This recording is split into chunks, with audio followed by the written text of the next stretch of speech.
주님께서 여러분과 함께 루카가 전한 거룩한 복음입니다.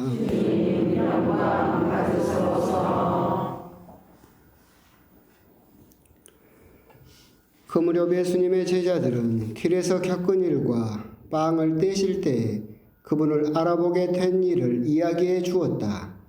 그들이 이러한 이야기를 하고 있을 때 예수님께서 그들 가운데 서시어 평화가 너희와 함께 하고 그들에게 말씀하셨다.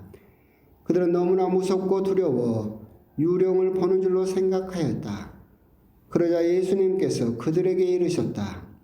왜 놀라느냐? 어찌하여 너희 마음에 여러 가지 의혹이 있느냐? 내 손과 내 발을 보아라. 바로 나다. 나를 만져보아라. 유령은 살과 뼈가 없지만 나는 너희도 보다시피 살과 뼈가 있다. 이렇게 말씀하시고 나서 그들에게 손과 발을 보여주셨다. 그들은 너무 기쁜 나머지 아직도 믿지 못하고 놀라워하는데 예수님께서 그들에게 여기에 먹을 것이 좀 있느냐 하고 물으셨다. 그들이 구운 물고기 한 토막을 들이자 예수님께서는 그것을 받아 그들 앞에서 잡수셨다. 그리고 그들에게 이르셨다. 내가 전에 너희와 함께 있을 때 말한 것처럼 나에 관하여 모세의 율법과 예언서와 시편에 기록된 모든 것이 다 이루어져야 한다. 그때 예수님께서는 그들의 마음을 여시어 성경을 깨닫게 해주셨다.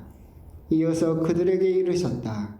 성경에 기록된 대로 그리스도는 고난을 겪고 사흘 만에 죽은 이들 가운데서 다시 살아나야 한다. 그리고 예루살렘에서부터 시작하여 죄의 용서를 위한 회개가 그의 이름으로 모든 민족들에게 선포되어야 한다. 너희는 이 일의 증인이다. 주님의 말씀입니다.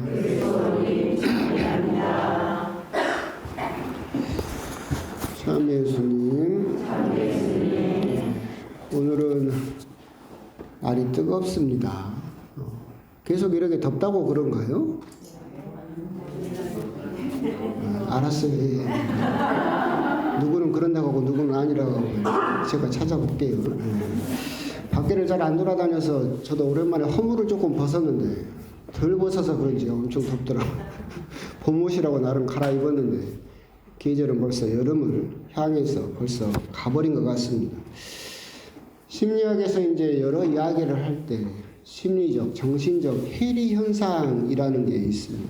해리는 이제 분리된다라는 의미인데, 그러니까 마치 여러분도 아시는 것처럼 지킬 박사와 하이드 그런 것처럼 한 사람 안에 다른 인격이 존재하는 거죠. 그래서 정신적 해리 현상은 어떤 큰 상처를 받거나 큰 트라우마가 생기면 아무 상처도 안 받은 그런 깨끗한 인격을 다시 만들어내는 거예요. 그래서 과거에 나는 여러 가지 상처로 너무나 막 힘들지만 전혀 다른 인격을 만들어내면 그 인격은 너무나 상처받지 않고 그 상처를 잊어버릴 수 있기 때문에 그렇게 인격이 분리되는 현상, 그걸 정신적 해리라고 부릅니다. 실제로 조사된 바에 따르면 또 영화로도 한 몸에 7개의 인격을 지닌 사람도 영화로도 나왔지만 최대로 인격이 분리된 사람은 22개까지 분리가 되기도. 그러면 분리가 되면 목소리도 바뀌고 전혀 인격이 다른 사람으로 변해버리는 현상이죠. 이런 정신적 해리의 대표적인 사람이 여러분도 아는 사람이 있습니다. 무당들이 대표적으로 정신적 해리 현상, 그러니까 과거에 큰 상처가 있어서 인격을 분리해내버리는 현상이 그렇게 벌어지죠. 결국 우리도 역시 한 번도 상처받지 않은 것처럼, 그리고 잊혀지지 않는 그런 상처라든가 고통이라든가 괴로움에 더 이상 시달리지 않는 완전히 순수한 어린아이 같이 깨끗한 사람으로 다시 태어나고 싶은 그런 희망, 그런 욕망은 우리 역시도 있기는 다 있을 겁니다.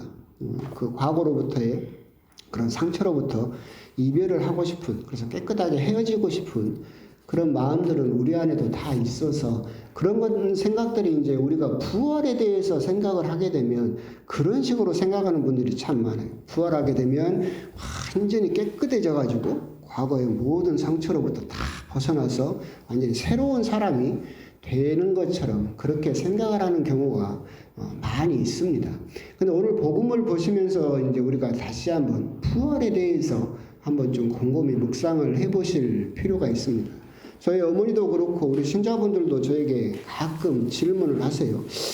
내가 부활하면 어떤 모습으로 부활할까? 엄마는 20대로 부활할까? 지금 모습으로 부활할까? 엄마가 가장 화려했던 때 20대로 부활하면 우리 신부 아들이 엄마를 알아볼 수 있을까? 걱정이 많죠. 그렇게 생각을 합니다. 여러분 생각은 어떻습니까? 여러분들이 부활하면 어떤 모습으로 부활할 것 같습니까? 지금 쭈그러진 모습으로? 좀 아깝잖아요. 그건 몰라요, 저도. 부활하면 어떤 모습으로 부활하게 될까? 그건 저도 모릅니다. 왜? 부활을 안 해봐서 제가 뭘 알겠습니까? 우리도 알 수가 없죠. 하지만 부활하신 한 분이 계시죠. 그분을 보면 우리도 어떤 모습으로 부활하겠다라는 힌트를 얻을 수는 있겠죠. 지난 한 주간이나 이렇게 부활 이제 복음을 쭉 보시면서 예수님께서 부활하신 모습을 보면 크게 네 가지 특징이 있습니다. 첫 번째 특징은 시간을 초월합니다. 엠마오에서 제자들과 함께 빵을 떼셨다가 동시에 사라지시고 나서 예루살렘으로 바로 제자들에게 나타나시죠. 즉 부활하게 되면 첫 번째 특징은 시간을 초월하게 된다. 두 번째 특징은 공간도 역시 초월하게 된다. 즉 복음을 쭉 보시면 제자들이 죽을까봐 두려워서 문을 다 걸어 잠그고 있었죠. 근데 예수님이 가운데 뿅 나타나시죠. 그래서 오늘 복음에서 내 제자들이 뭐라고 합니까? 유령이다. 깜짝 놀라요. 즉 공간도 초월해버리는 거죠. 결국 그 이야기는 무슨 말이냐면 부활하게 되면 유령이다라고 착각할 정도로 영적인 모습을 가지게 될 거다. 그래서 과거의 사람은 초반에는 알아보지를 못해요. 그죠? 마리아야라고 부르자 예수님을 알아봤던 것처럼, 즉 영적인 모습으로 그렇게 부활하게 될 것이라는 게 세 번째 특징이겠죠. 네 번째 특징은 정말로 특별한 건데 오늘 복음에 나온 그겁니다. 살과 뼈를 가진 모습으로 부활하게 될 것이다. 제자들은 유령이다 그랬는데 예수님은 당신이 살과 뼈를 존재로, 즉 영적이기만 한 존재는 아니다. 우리가 귀신처럼 흐물흐물거리고 유령과 같은 그런 존재가 아니라 살과 뼈를 지닌 존재. 그렇기 때문에 그래도 제자들이 믿지를 못하자 먹을 것이 좀 있느냐라고 해서 제자들 앞에서 먹는 모습을 보여주시죠. 뭐라고 이해를 해야 됩니까? 이러면 모르겠죠. 그래서 사도 바울은 이런 예수님의 부활하신 모습을 영적인 몸이라고 이야기를 합니다. 부활하시게 되면 영적인 존재이기도 하지만 몸을 지니신 그런 존재로 부활하게 될 것이다. 그래서 오늘 부활 소식은 먹는 거 좋아하시는 분들한테는 뭐 희소식이죠. 부활하게 되면 먹지도 못할 거라고 생각을 했는데 맛있는 것도 먹을 수 있어요. 그래서 그렇게 영적인 몸으로 부활하게 될 것이다 라고 하는 거. 결국 우리 역시도 부활하게 되면 부활하신 예수님의 모습을 따라서 우리 역시도 그러한 존재로 부활하게 될 것이다. 몇 살대로 부활할지는 모르겠습니다. 모르겠지만 하여튼 빛처럼 그 거룩한 변모에서 보여주셨던 것처럼 환한 빛과 같은 존재, 영적인 존재로 부활하지만 그렇지만 육체를 또한 어떤 의미의 육체를 지니신 분으로 부활하게 될 것이다 라고 하는 겁니다. 그래서 오늘 복음에서 아주 부활에 대한 아주 큰 특징 중에 하나가 나는 살과 뼈가 있다라는 그런 말씀을 하십니다.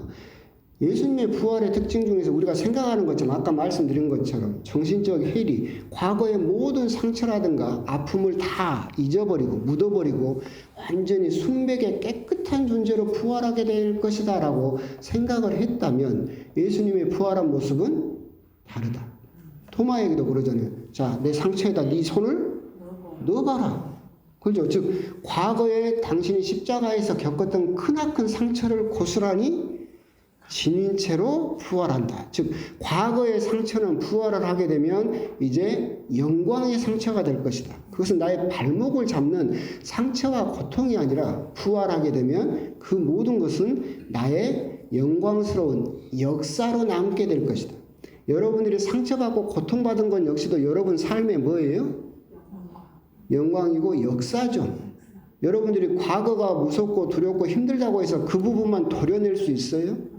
그 부분이 있었기 때문에 지금 현재 나의 모습이 있는 거죠. 그 모든 과거의 나의 역사를 지니고 영광스러운 모습으로 부활하게 될 것이다 라고 하는 것. 그것이 예수님께서 살과 뼈를 지니신 존재로 부활하신 그런 의미이지 않을까. 또한 살과 뼈로 부활하셨다, 지니신 채 부활하셨다라고 하는 것은 또 다른 의미가 무엇이냐라고 한다면 결국은 참 하나님이 대단하시다라고 생각을 하지만 하나님께서는 인간을 이해하고 싶으셨어요. 그래서 사람이 되셔서 와가지고 우리랑 같이 사셨죠. 너희들은 도대체 왜 죄를 짓느냐? 너희들은 무엇에 약하냐? 왜 유혹에 넘어가느냐를 직접 보시기 위해서 오셨고, 그래서 십자가의 고통을 받으셨죠. 그리고 나서 이제 당신은 그 모든 것을 또한 이해하기 위해서 살과 뼈를 지니신 존재로 부활하시게 되셨다. 이 말씀은 무슨 말이냐면 여러분의 고통을 하나님이 모른다라고 하지 않으신다. 살과 뼈를 지닌 채 부활하셨다라고 하는 것은 당신 역시도 그때 겪었던 고통을 기억하고 있으며 그때 겪었던 상처를 생생하게 알고 있다라고 하는 거죠. 그냥 영적인 존재로 그냥 감정도 없고 아무런 고통도 없고 아픔도 없고 느낌도 없는 존재로 부활해버리면 여러분들이 지금 겪고 있는 고통을 예수님 이해할 수 있어요? 없어요.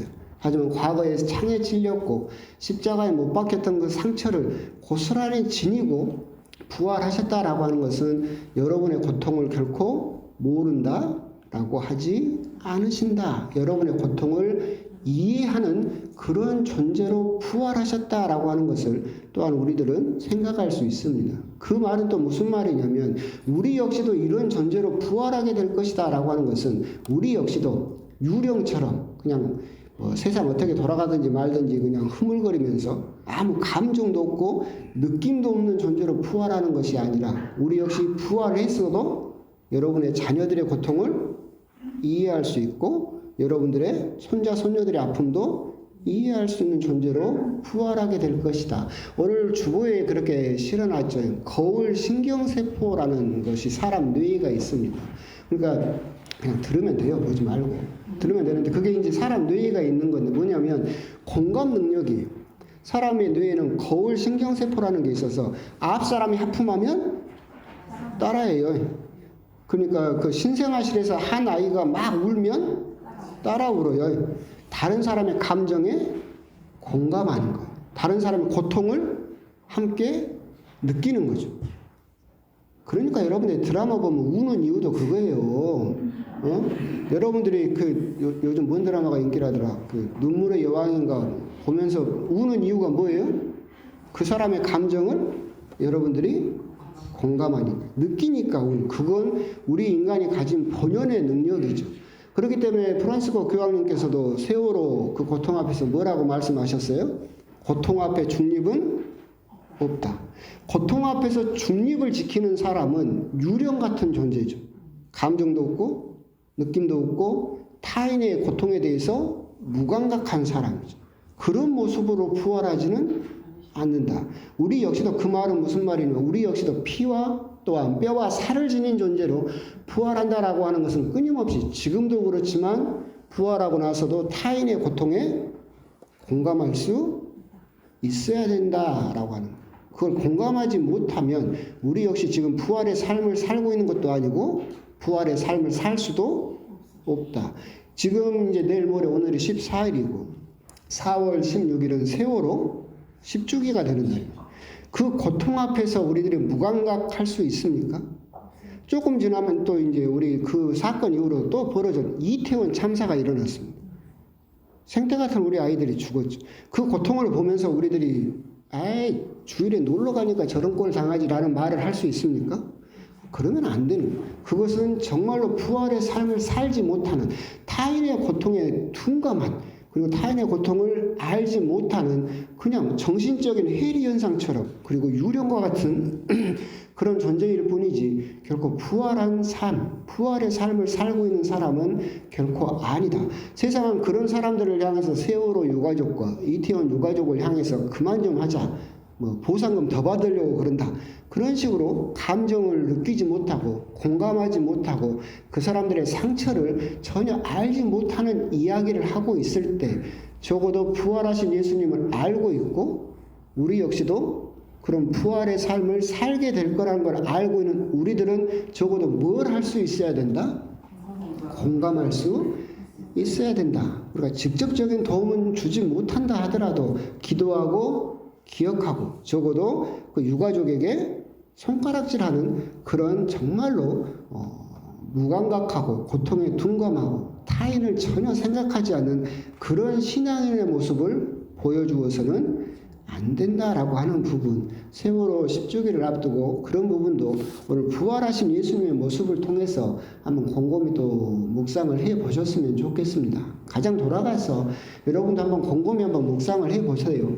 예수님의 부활하신 모습을 보고 나는 부활하게 되면 어떤 모습으로 부활하게 될까라고 한번 묵상 중에 생각해 보시는 것도 참 재미있는 부분이지 않을까. 그리고 그 부활한 모습으로 나는 어떤 감정과 어떤 공감과 어떤 기도를 바칠 수 있을지, 그런 부분에 대해서도 한번 곰곰이 또 묵상을 해 보셨으면 좋겠습니다.